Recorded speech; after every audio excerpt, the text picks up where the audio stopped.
Alright, this video is going to take a look at essentially how you can create your master curriculum notebook. Remember, we want a notebook that's going to hold all of our content, and ideally we want that to be in a notebook that's separate from the ones we share with our students. We can then push out information from those notebooks into our class notebooks.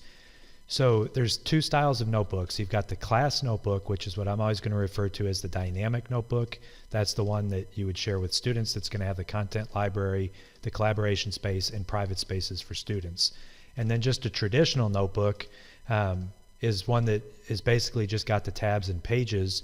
You could set it up to look similar to a class notebook, but ideally you've got tabs and pages, and it's not one that you would share out with others. I would share it as a read-only access with other people in my PLC group, and that way they could still interact and see the material that I have.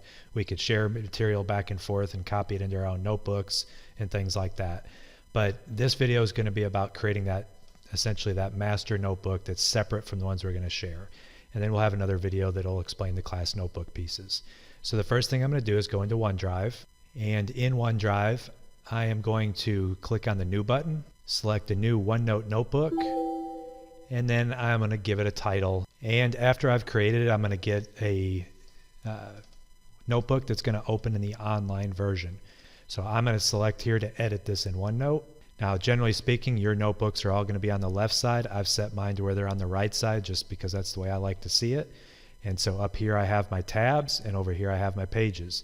Now in this normal style notebook, you notice I don't have all that other stuff. So this is going to be a very simple one. So what I would probably do if I was creating a master notebook for myself is I would start labeling these sections as units. And so I might come up here and say rename, or I can double click in that tab, and I'm going to call this one Unit 1. I'm going to add a new tab for each other unit. Here's Unit 2, Unit 3, and Unit 4, and you get the idea. Now I might decide that those are the 4 units that are also going to be what makes up my first semester, and I may want to make a section group for semesters. So I have that option. I can always right click in the white space here or the open space next to my tabs, and if I right click I could do a section group. I might call this one first semester, and at that point I could have built these tabs inside of this first semester because I'm going to do units 1 through 4 in first semester. There's a lot of flexibility here on how you can build this.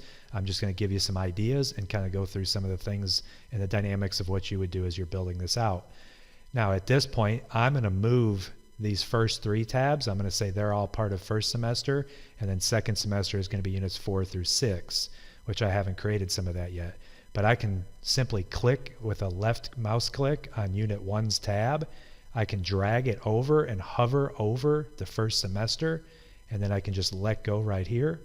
And Unit 1 is now going to be in the section group titled First Semester. I would have to use my curly Q arrow to move back. And again, now you see Unit 1 is gone from here, but if I click with inside this first semester, there's my Unit 1 tab. Now again, this sliding and moving it over only works in the desktop version. I'm going to go back here again. I'm going to take Unit 2. I'm going to click and hold that, hover over this, and then I can let go of it. And now Units 1 and 2 are moved. And finally we'll move number 3. Again, this is optional. You don't have to do that. You can simply stick with right out here just creating your tabs and leave it at that.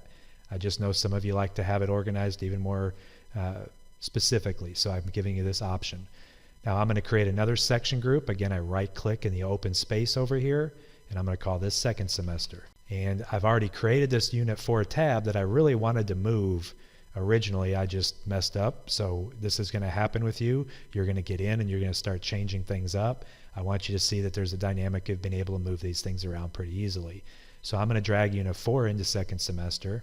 Before I do that, I'm going to hit enter so my cursor comes down here. I drag Unit 4 over the same way I did the others. And now when I come back here to my top level, I've got first semester and second semester. And I go in second semester, I see I only have Unit 4. I needed Units 5 and 6 also. So now that I'm inside of that section group, I can go ahead and create additional tabs here also. And again, these tabs can be created anywhere. You don't have to have that section group. But as you see in my notebook now, I've got a top level again here with first and second semester. I click inside of first semester and I see tabs for Units 1, 2, and 3. I click back into the top level And over here, I've got second semester, and inside there I see units 4, 5, and 6. Now, for each of those units, I'm going to have different pieces of information. So I'm going to start with my Unit 1. If you have a lot of stuff, you might want to make a section group for Unit 1. So your section group is Unit 1, and then inside of that you have multiple tabs. So again, I'm going to show something like that. Look, this is not what I would do in the same notebook. I'm doing it purposely for this example. So maybe here, instead of first and second semester, again, an alternative here, I might right-click and say New Section Group.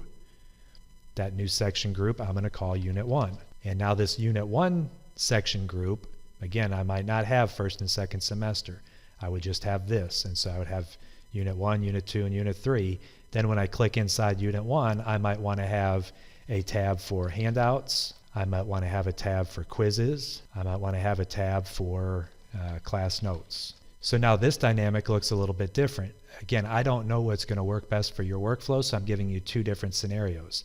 In this first scenario, when I've got my first and second semester, and I go into first semester, I could create section groups within this also. You can go nuts with that. But remember, you also have the page options. So the way I have mine set up currently, inside of first semester, inside of Unit 1, I'm only going to have multiple pages over here. So I might have a setup where I have, handouts like this, and then underneath that I'm going to create subpages. And so I can click on a page and drag it over, and now that's a subpage of handouts, and I would put all of my handouts underneath this. So all of these pages here could be drug over, and now all of that would be my handouts. Then I would start another page, and maybe this is class notes, and I would have subpages underneath that. The whole purpose of this is your notebook. You're the only one that's ever going to see this. So whatever layout format you like, that's what you would want to do with it. If I go back into something now like Unit 1, remember this was a section group that I started right off the bat, and now I have these, then under my handouts, I would just have all of my pages underneath here. And again, I could put different handouts on different pages. And then I would have all of my quizzes, and I would have multiple pages over here. And I would put all the different things that I needed, all my different quizzes on different pages. And then I could come over here for class notes, and I could have a template, and I could have all my PowerPoints, all the other things that I use when I'm going over and having my students take class notes. And again, I can add multiple pages here. So two different dynamics, similar concept, and again, how you organize those tabs and everything are totally up to you. The next question comes in is, how are you going to get that stuff, get the content onto those pages? So I'm going to stick with this first semester idea where I've clicked in there and I've gone to Unit 1, and now I have this. And so I've got a handout that I know is part of Unit 1. I can title it up here, so I'm going to call this one Leadership Man 3.0, and I'm going to click somewhere down here in the page. It doesn't matter where. And I'm going to click this Insert option at the top. When I click that Insert option, I can either do a file printout. That's going to give me an icon that will let me open the actual document. And it's also going to give me that image printout right below it. That's the preferred method in my opinion, because now I can see that document without having to click on it to open it. But it does take up more space on your page. A file attachment is just going to put an icon on there that you can open up. So I'm going to do both of these on this page. So here's what the file printout would look like. And I'm going to go out to wherever on my computer my document that I'm looking for is. I've got that right here, and this is a PDF in this case. And I see down here at the bottom of my screen that I've got blinking action saying, hey, something's going on in OneNote, take a look. And I click here, and now this is that file printout type. So now I have a PDF and I have an image. So this is actually what's going to open if I was to open up Leadership Man, this document.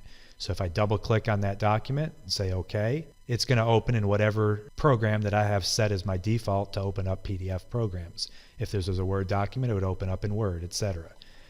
So I can close that out because I don't really have to look at it because all that information is right here. So that's one way that I can get stuff on there. The alternative is I can just click over here again somewhere in my space, and I could have said I just want to do a file attachment, and I would have gone and found that same document, and I'm going to say at this point I just want to attach the file, and all it's going to do is give me this. Again, there's nothing wrong with that method. It's just now I can't see what else is there. My students would have to click on it and open it up. So I've got that piece. I also have another handout that I want to put in here. So I would come over here, and I'm not going to name this one first. I'm going to go back to File Printout. I'm going to select another document out wherever it is on my computer. And so I'm going to insert this COPA one. That's an exciting one for you to read. And you notice here that whatever the title of the document was, it automatically put it in the name. So I didn't even have to name that if I've already named the document what I want. And I would just repeat this process to get the content on there. Now, this is again just taking the content that you already have in place and getting it into OneNote. What you need to understand is when you put this stuff into this master curriculum notebook, you are making a new copy of it. So wherever you have it stored on your computer, a hard drive, a flash drive, OneDrive, anything else, those are separate copies. Now at this point, I could just work inside this master curriculum notebook. I could come in here when I want to make a change. So I decide I need to change the arm here of Mr. Leadership Man. I would come in here to this page. I would open up this document. I would make that necessary change right here within my notebook. So it kind of eliminates the need for OneDrive and everything else. Now realistically, we need to know how to work in both of them, but that dynamic really makes this a handy piece. Now, the other thing that's nice about this is when I'm ready now to shoot this out, I'm going to be strategic. So I'm in Unit 1, and on this day, I need to send out Leadership Man to my students. Then I can just select this page. I can go to the Class Notebook add-in, and I can say Distribute to Page, and then I would tell it what notebooks that I want it to go to. And then here's where I would select the different notebooks that I have. So maybe I want to send this out to Elementary and Secondary Vision 21, and I know that I want this to go under Innovative Research, or maybe I just want it to go under Handouts. I click on that and I say Copy, and it's going to do the magic for me. Every kid then is going to have it in their notebook. The nice thing about it is I'm strategically just sending out the information in the pages that I want to send out when I'm ready. All of my material could be built at any time throughout the year in my master notebook that we're working in today. I still have that ability then to send it out to the class notebooks. So remember that the class notebook piece looks a little bit different. For example, the Elementary Vision 21 notebook here, this is the one that has the content library and the collaboration space and everything else, and then all of my students. Well, at this point, these are the notebooks I share with my classes. I don't want to build my content in those. I want to have it built somewhere else and shoot it out to these. So again, I've got two different styles of notebooks and kind of a purpose for each of them. I'm going to go back into my curriculum master notebook. And again, I've got my material under first semester. And then under Unit 1, I have all that stuff over here. Same premise would happen if I would have created just a Unit 1 tab. And then under Handouts, I would have put Leadership Man right here, that COPA document right here, and anything else. So some of you might prefer this method so that you can get more granular based on each unit. Again, you can go nuts with that, but that's the layout and the design of how you would start to create your master curriculum notebook. So essentially you get your tabs and your sections and your pages created, and then you bring in the content that you have elsewhere. Then from here in this notebook, you'll be able to shoot that out to other notebooks. I know I went through a lot of that quickly, but you can always pause the video, you can go back through, and again, this gives you that overview. Please invite us in, let us help you get these set up if you just want us to sit there and look over your shoulder. We're more than willing and excited to do that for you. But this really, once you get going and you can figure out the format of which type of idea here that you want to do, you should be ready to go. Now, you can also do things as simple as just building your content in a OneNote page. So when I go back in here now, maybe for my class notes, I want to just say that this is going to be the class notes for 10, 12 of 16.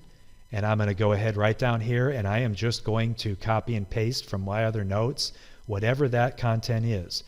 So content here, maybe I come down here and I ask my seed questions. And I type those seed questions, and I'm going to shoot this out to my students, and they're just going to answer right within this Word document or this OneNote document or this OneNote page. At that point, whatever I want them to interact with, they interact with it just directly on the page. I don't have to insert other documents. I just know that a lot of you already have that content built somewhere else, and so you want to bring that in and not have to replicate all of that. There's pros and cons to both ways. I'll say that if you can, you probably want to get some of your content built in here, okay, just into the pages as simply as possible. Other times you're just going to use that other content. Once you have your master curriculum notebook kind of set up and laid out the way you think you want to, then we can talk more about student scenarios and how that's going to look on their end of things. This video's already gotten long enough, and we'll work with it from there. Just let me know what you think and what other questions you still have. Thanks, and I hope this was helpful.